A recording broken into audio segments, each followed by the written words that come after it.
Salut tout le monde, j'espère que vous allez bien.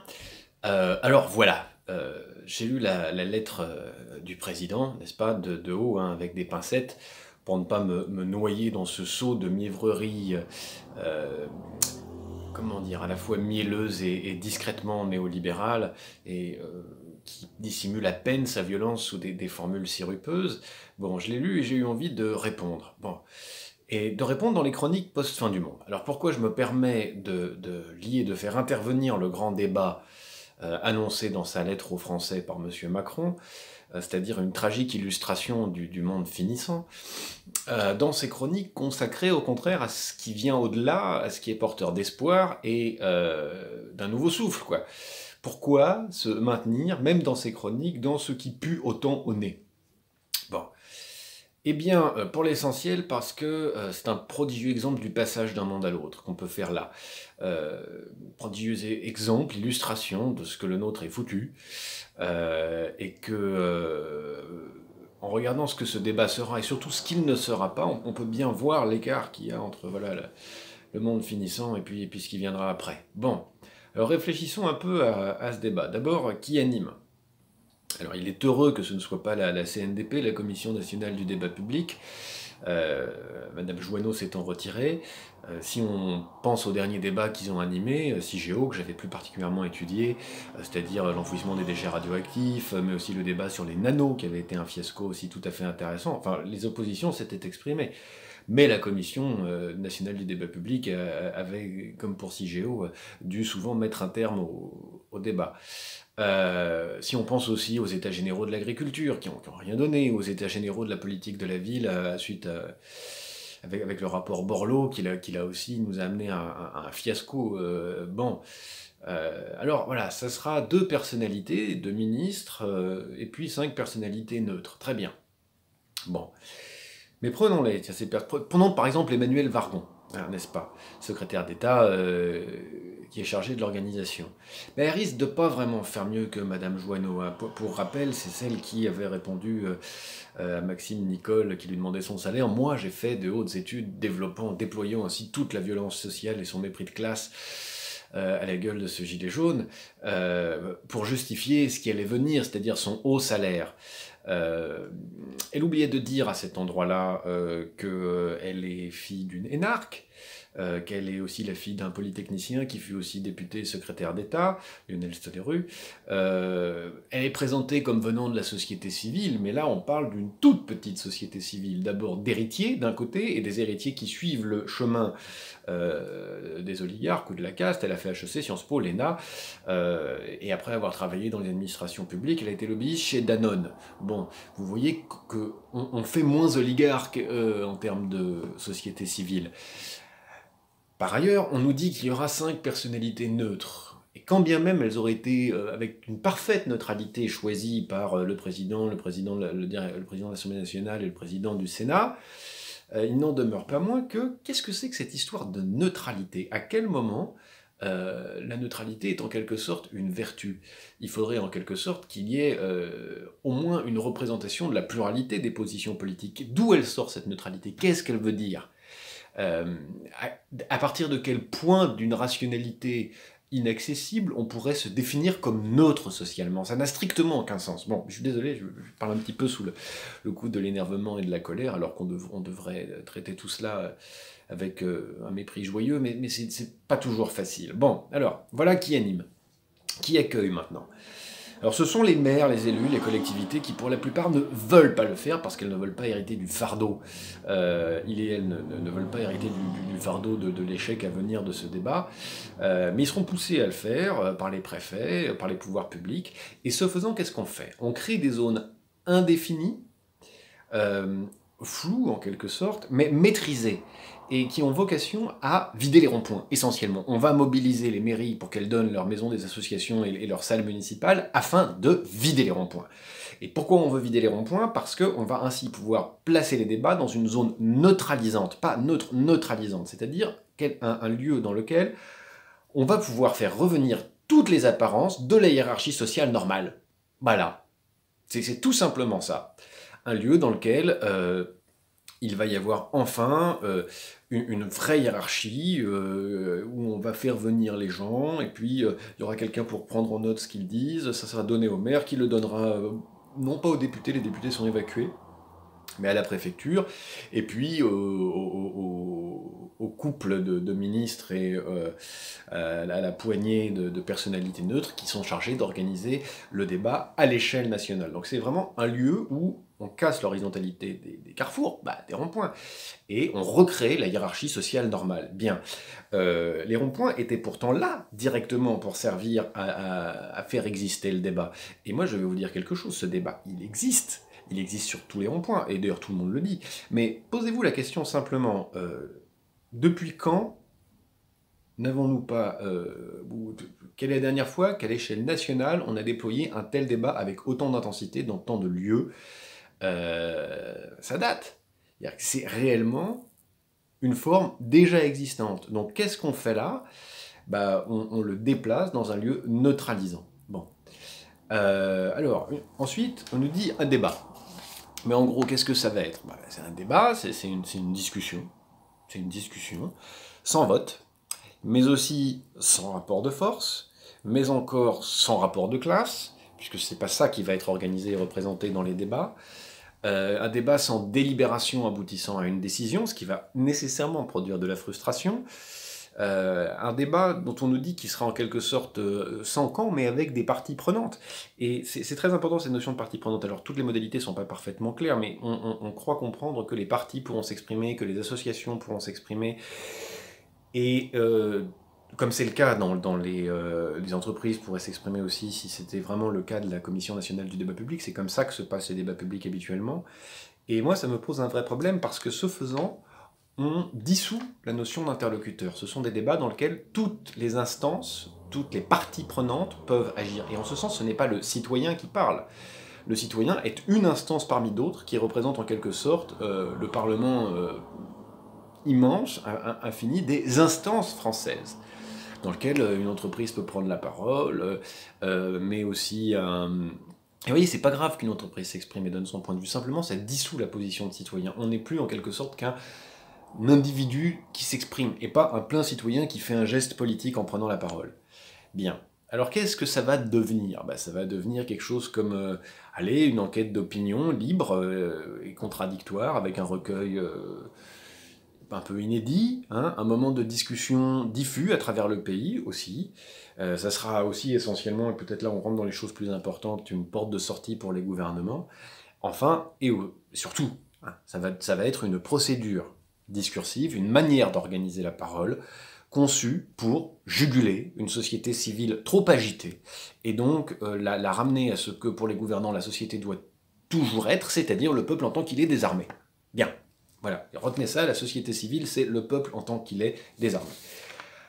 Ça sera aussi des assises sur le contexte général et les options à prendre en démocratie libérale de marché. Oui, parce que littéralement, si vous écoutez le discours de monsieur, la lettre de monsieur Macron, il dicte les termes du débat, et en des termes qui font qu'il est en réalité impossible de sortir du cadre. Voilà, il nous dit simplement, voilà ce qui est discutable sans sortir du cadre des démocraties libérales de marché dans un contexte ordolibéral européen, pour aller un peu dans le détail. Mais enfin, c'est vraiment ça. Littéralement, M. Macron dicte les termes du débat, donc il va nous proposer des assises sur le contexte général et les options à prendre en démocratie libérale de marché. Bon. Alors, qu'est-ce qui pourrait sortir du cadre? Qu'est-ce qui pourrait sortir du cadre? Qu'est-ce qui, à ce moment-là, serait réellement quelque chose comme un débat qui pourrait ouvrir des horizons dans le cadre de l'action publique et politique en France? Bon. D'abord, accepter de changer radicalement le mode de régulation des conflits, et donc l'échelle et le mode de prise de décision pour créer, par exemple, une véritable démocratie directe et sociale. Bon. Sortir d'une vision économiste néolibérale du politique, qui nimbe tous ce propos. Sortir d'une vision néolibérale qui proscrit augmentation du SMIC et des retraites, puisque de ce point de vue-là, on considère toujours que le salaire est une charge et un coût dans l'entreprise, avant de penser que c'est d'abord la juste rémunération du travailleur, et que par ailleurs, c'est au contraire une part infinitésimale de la valeur produite qui est versée à celui qui l'a produit, la richesse. Bon. Il faudrait aussi sortir d'une vision dans laquelle c'est le capital qui crée l'emploi et la richesse, et pas le travail. Évidemment, ça sous-tend cela. Il faudrait sortir d'une vision dans laquelle les États n'ont pas de souveraineté monétaire. Évidemment, cette question n'est pas abordée. Il faut sortir d'une vision dans laquelle les États n'ont pas de souveraineté politique, impossibilité de mener des politiques inflationnistes, de nationaliser massivement, de mener des politiques de grands travaux, de battre monnaie, de créer des barrières douanières et de manière autonome, etc. etc. Mais... Et pourquoi pas sortir d'un cadre dans lequel, en réalité, on n'imagine pas que ces prérogatives régaliennes, on imagine, pardonnez-moi, que ces prérogatives régaliennes soient tout à fait applicables aux régions, et pourquoi pas aux départements, et pourquoi pas aux communautés de communes et aux pays, la possibilité de battre monnaie et d'organiser son économie comme on le souhaite, et d'organiser le bien commun comme on le souhaite. C'est pas fou à penser. Il y a des exemples extrêmement proches en Europe, en Suisse, en Allemagne, en Espagne, qui pourraient nous inspirer de ce côté-là, si on veut parler réellement des conditions de possibilité d'une démocratie directe. Bon, je parle même pas de ce qu'on peut faire à l'échelle d'un village, d'une coopérative, etc. Bien, alors, en quoi on pourrait encore sortir, hein sortir d'une vision dans laquelle une société doit être performante, ou ne pas être, et pas heureuse, et dans laquelle la performance se juge essentiellement sur un critère, l'efficience économique des actions menées par les agents économiques et techniques, c'est-à-dire la croissance. Il faudrait sortir d'une vision qui met d'abord en avant, comme le but ultime de l'effort commun produit pour faire société, la croissance, l'exploitation, la mondialisation, la prédation des ressources, et de l'existant, pardonnez-moi, ainsi que l'énergie humaine. Sortir, pourquoi pas d'une vision dans laquelle le chômage est une mauvaise chose. Pourquoi on considère que le chômage est une mauvaise chose? Et non pas des vies épargnées qu'il faudrait, comme un bienfait qu'il faudrait répartir égalitairement, que chacun soit en sécurité à un moment donné, pas obligé de travailler pour vivre, et qui admettent par ailleurs, oui, vous savez, dans ses vœux, il nous avait dit qu'il fallait dire la vérité, mais qui admettent les vrais chiffres. En France, on a catégorie ABCDE, 6 millions de chômeurs pour une population active qui maintenant atteint 29 millions de personnes. Mais je suis désolé, mais ça fait plus de 20% de chômage, si on voit les choses comme ça. Mais dès lors qu'un peu plus d'une personne sur 5 connaît cela, on voit bien qu'en réalité, d'abord c'est un fait social normal, mais par ailleurs, on pourrait tout à fait l'engager comme un bien commun. Le temps qu'on n'a pas besoin de travailler pour que la France soit aussi riche néanmoins qu'elle l'est aujourd'hui, c'est-à-dire plus riche qu'elle ne l'a jamais été. Bon, donc voilà, pourquoi ne pas voir ça? Pourquoi voir cette aubaine du fait qu'on peut produire tant de richesses, plus qu'on n'en a jamais produit, avec 1/5 de la population active qui est au chômage. Bon ben ça c'est peut-être un bien à partager. Alors, sortir d'une vision dans laquelle les traités internationaux font loi de la nature. Je fais référence à un petit passage où il nous dit, voilà, la question de la biodiversité se pose aussi à nous tous. Comment devons-nous garantir scientifiquement les choix que nous devons faire à cet égard? Comment faire partager ce choix à l'échelon européen et international pour que nos producteurs ne soient pas pénalisés par rapport à leurs concurrents étrangers? Deux énormes... soyons polis. Pièges dans ce passage. La question de la biodiversité se pose aussi à nous tous. D'abord pas de manière égale, parce qu'on n'a pas tous le même impact sur la nature, mais enfin bon. Comment devons-nous garantir scientifiquement les choix que nous devons faire à cet égard? Typiquement, ça c'est une manière de faire entrer les sciences en démocratie. C'est-à-dire de dire, les choix qu'on va faire, en réalité, seuls quelques experts peuvent réellement les faire, puisqu'il faut les faire scientifiquement.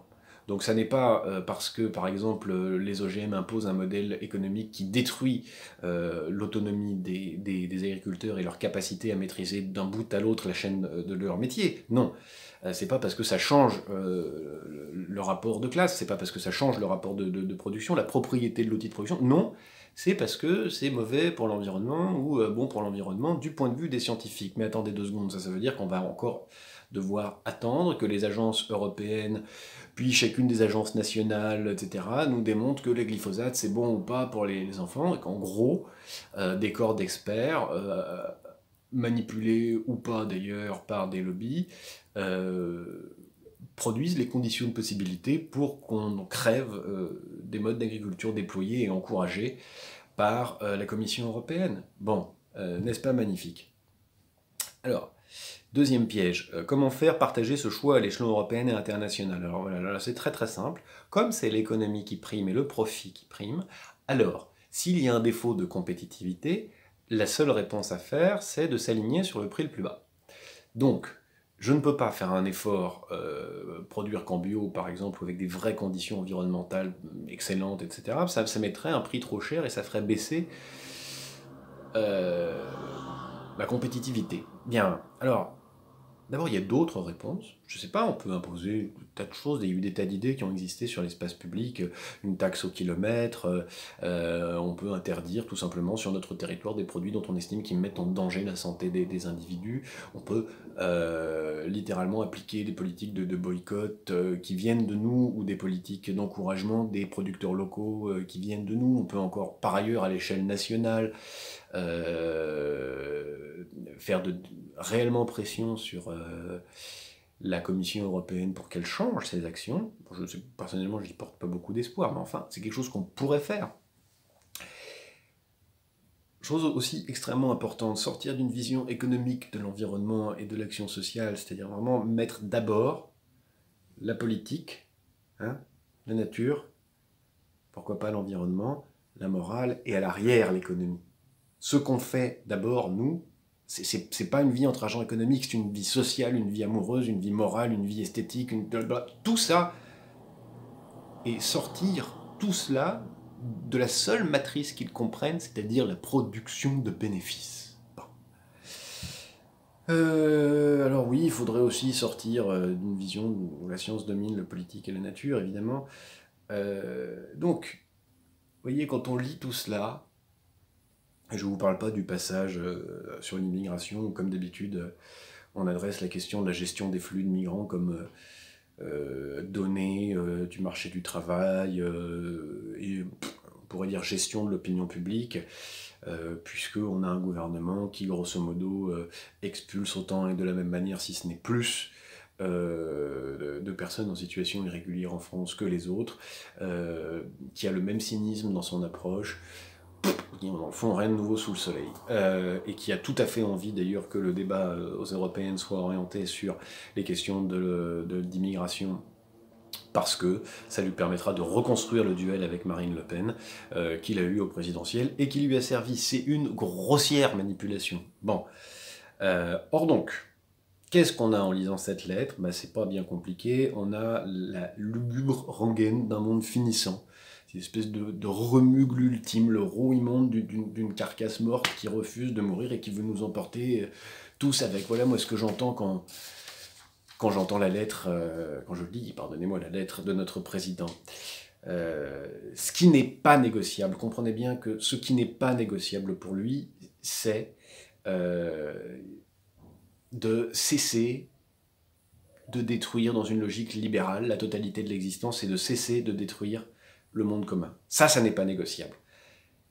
Voilà. Il faut, si on se place dans la continuité de cette invitation de notre président Macron, si on respecte la démarche qu'il propose, on doit admettre qu'il nous faut poursuivre la destruction systématique et méthodique du monde commun. Ce que ça ne sera pas. Ce que ça ne sera pas, et dont probablement nous aurions aussi un peu besoin, ça ne sera pas une occasion d'approfondir à l'échelle du débat, et peut-être donc national et à l'échelle locale, les raisons de ressentir une bienveillance réciproque, une tendresse amusée devant la pluralité et la diversité de nos opinions, de nos identités, de nos forces, de nos caractères. C'est-à-dire que c'est un effort national qui, finalement, ne va en rien renforcer la cohésion de cette espèce de patchwork fabuleux qu'est notre pays. Voilà. Eh bien, sur ce... Salut tes joies comme d'habitude, et vous trouverez en biblio, pour ceux que ça intéresse, je suis allé retrouver mes rapports que j'avais fait à l'époque sur CIGEO, les commissions nationales du débat public, et je vous mets toutes les références que j'étais allé chercher là-dessus, et notamment sur ce type de démocratie-là, impliquée par les débats publics. Voilà. À bientôt!